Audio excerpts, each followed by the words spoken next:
एक समय की बात है। एक छोटे से गांव में राधा नाम की एक चालाक और बुद्धिमान लड़की रहती थी। राधा की माँ उसे जंगल के पास जाने से मना करती थी, क्योंकि वहां एक भयानक चुड़ैल का डेरा था। लेकिन एक दिन राधा को जंगल से कुछ लकड़ियां लानी पड़ी, इसलिए वह साहस करके जंगल में चली गई। जंगल में थोड़ी देर चलते ही राधा को लगा कि किसी की निगाहें उस पर हैं। उसने धीरे धीरे इधर उधर देखा और पाया कि एक बूढ़ी औरत, जो चुड़ैल लग रही थी, उसे घूर रही थी। राधा घबरा तो गई, पर उसने अपने डर को खुद पर हावी नहीं होने दिया। उसने अपनी चालाकी का इस्तेमाल करने का सोचा।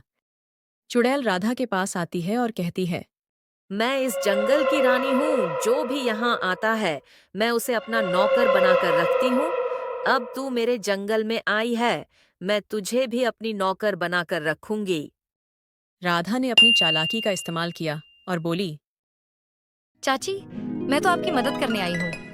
मैंने सुना था कि आप सबसे होशियार हैं, लेकिन लोग कहते हैं कि आप शायद मुश्किल पहेलियों का उत्तर नहीं दे सकती।